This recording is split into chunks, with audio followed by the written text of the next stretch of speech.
Hello, good morning everyone, welcome back to my channel. कैसे हैं आप सभी? आई होप आप सभी अच्छे होंगे। ये है अक्षय तृतीया का व्लॉग। मम्मी पापा और ये तो गए हुए थे बीकानेर और मैं और सनुची थे घर पे। मम्मी बोल के गए थे कि आका तीज है तो इमली का पानी खींच और बड़ी की सब्ज़ी बना देना। हम 2 जने ही थे तो मैंने थोड़ा थोड़ा ही बनाया और वैसे खींच मैंने फ़र्स्ट टाइम ही बनाया है। मम्मी और जितना अच्छा तो नहीं बनाया। आखा तीज वाले दिन बीकानेर में पतंग बहुत शौक से उड़ाते सब जने और ये भी स्पेशली इसीलिए गए थे क्योंकि इनके सारे फ्रेंड्स और ये वहाँ पे इन्होंने फुल पतंग उड़ाई है। ये वीडियो तो मिलन जी के फ़ोन से इन्होंने मुझे भेजे थे, इनके तो कम ही है वीडियोस, लेकिन फिर भी मैंने बोला था कि वहाँ के वीडियोस मुझे भेजना, मुझे भी देखना है कैसा लगता है। व्लॉग अपलोड कर रही हूँ तब तक तो ये वापस भी आ गए। वैसे मैं मेरे व्लॉग 2-3 दिन बाद ही अपलोड करती हूँ, कभी कभी है जो 1-2 दिन में कर लेती हूँ, लेकिन सेफ्टी के हिसाब से मैं कुछ भी ऐसे डालती हूँ तो वो 3-4 दिन बाद या 2-3 दिन बाद ही डालती हूँ। फिर दिन में फ्री होके मैंने और सन्नू जी ने काफ़ी सारी वीडियोस बनाई और बहुत मस्ती की और फिर सीधा शाम का व्लॉग था, हम मंदिर जाके आए। और यहाँ शॉप है, यहाँ से कुछ पोशाक ली जो गिफ्ट के लिए चाहिए थी। किसके लिए चाहिए थी वो मैं आपको बाद में बताऊँगी। और उसके बाद नेक्स्ट डे का व्लॉग मैं साथ में ही डाल रही हूँ। तो अगले दिन सुबह मैंने बनाया उपमा मेरे और सन्नू जी के लिए, क्योंकि हम 2 लोग हैं तो फिर खाने का और इतना मन नहीं था, हमने सिंपल उपमा ही बनाया। पहले सूजी को घी में सेक के निकाल लिया था और उसके बाद छौंक देके पीनट्स को रोस्ट कर लिया और उसके बाद एक एक करके सारी सब्जियों को फ्राई कर दिया। फिर थोड़ा पानी उबलने लगा तो फिर उसमें सूजी डाल के अच्छे से हिला लिया और हमने नाश्ते में चाय उपमा ही खाया। उसके बाद ऐसे कुछ भी सामान नहीं था, सब्जियां वगैरह, तो फ्रूट्स मंगाया मैंने और मेरे और सन्नू के लिए, क्योंकि बहुत गर्मी हो रही थी और सारे दिन खाना खाना नहीं अच्छा लगता। फिर मैं फ्री बैठी थी तो मैंने सोचा आज किचन साफ़ कर लेते हैं। तो फिर कुछ जो भी गंदा था वो ड्रॉर वगैरह साफ़ किए और इसके सारे बर्तन निकाल के मैंने धो दिए थे और उसके बाद जो भी रैक वगैरह थी वो भी साफ़ की। नॉर्मली तो बाकी इतना काम हो जाता है कि साफ़ सफाई मैं इतना नहीं कर पाती, जितना होता है मैं कभी कभी कर लेती हूँ और मोस्टली ज़्यादा ऐसे साफ़ सफाई सनू जी करते हैं हमारे घर में भी, लेकिन सनू जी नहीं होते तब सब कुछ मुझे अकेले ही करना पड़ता है।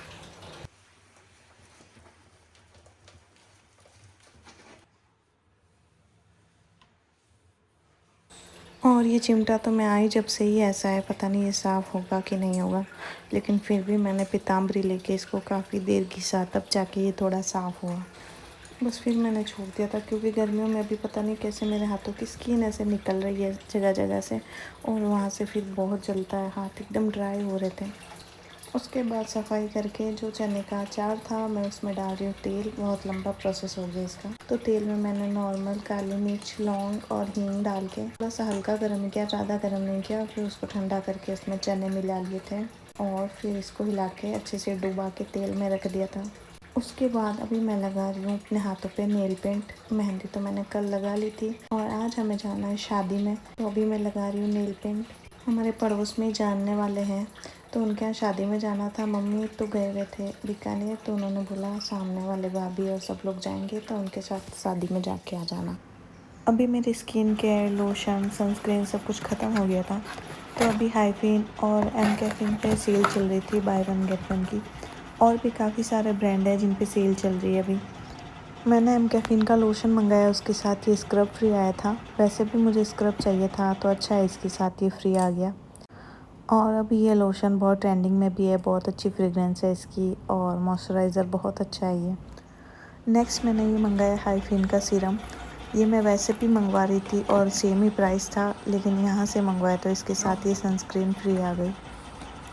तो ऐसे सही रहता है जब हम सारे स्किन केयर एक साथ ही मंगवाते हैं, तो ऐसे बहुत सारे प्रोडक्ट्स की सेल और चलती रहती है तो साथ में फ्री भी आ जाता है। और हाइफिन की ये सनस्क्रीन मुझे बहुत अच्छी लगी, एकदम लिक्विड फॉर्म में है ये, ऐसा लगता है पानी जैसे है और पूरी स्किन के अंदर अब्सॉर्ब हो जाती है और थोड़ा कूलिंग इफ़ेक्ट भी देती है। तो अभी समर के लिए बहुत अच्छी सनस्क्रीन है। अभी मैं हो रही हूँ रेडी, तो मैं आज वियर कर रही हूँ ये ऑरेंज कलर की ड्रेस। इस पर बहुत सुंदर हल्का हल्का काम किया हुआ है और इस पर प्योर की सिंपल सी ओढ़नी है, तो अभी के लिए ये ड्रेस सही है मेरे हिसाब से। और उस पर मैंने थोड़ी ज्वेलरी वियर की है। बेस के लिए मैं सिंपल ये लगा रही हूँ स्विस ब्यूटी की क्रीम। ओवरऑल कंप्लीट लुक लगता है इससे फेस का। और कुछ ये कंगन थे जो काफ़ी अच्छे थे, मैंने सेट करके इस पे पहने। कानों के मैंने चेंज नहीं किए, सिर्फ गले का मैंने ये सिंपल सा सेट पहना है और उसके बाद मैं हो गई थी रेडी। ये पोटली भी मेरी ड्रेस की मैच हो गई और मुझे पोटली चाहिए होती है अपना फ़ोन चश्मा वगैरह रखने के लिए और लिफाफा भी डालना था, तो मैंने साथ में पोटली भी ले ली थी। और फिर भाभी और आ गए थे, गाड़ी खड़ी थी तो फिर हम चले गए थे रिसेप्शन में। वहाँ पे आराम से खाना वगैरह खाया, थोड़ी देर फ़ोटो वोटो ली और उसके बाद से मिल के हम आ गए थे घर पे। मैं इतना पर्सनली तो सबको नहीं जानती, मम्मी जी जानते हैं सबको, और जो आंटी जी थे उनसे मैं पहले मिली हुई थी, तो उनसे भी मैं मिल के आई थी। मायके में तो मेरे बहुत शादियाँ होती है और बहुत बड़ा परिवार है, तो बहुत एंजॉय होता है शादियों में। लेकिन ससुराल में अभी इतना नहीं गई मैं शादियों में। और पहले हम सब बीकानेर के रहने वाले हैं, तो मोस्टली शादियाँ वहाँ होती है, जोधपुर में इतना नहीं है, तो मैं तो अभी गई 1-2 बार ही। अभी के लिए मेरे ससुराल का लास्ट व्लॉग है और नेक्स्ट जो भी व्लॉग आएगा वो मेरे मायके का ही आएगा। पहले तो मैं वहाँ जाके एकदम रिलैक्स होना चाहती हूँ और नेक्स्ट जो व्लॉग आएगा वो वहाँ का आएगा। तो फ्रेंड्स, अभी मैं कर रही हूँ व्लॉग को एंड, और अगर आपको मेरी वीडियोस अच्छी लगे तो प्लीज़ लाइक और शेयर करना और मेरे चैनल को सब्सक्राइब ज़रूर करना। धन्यवाद।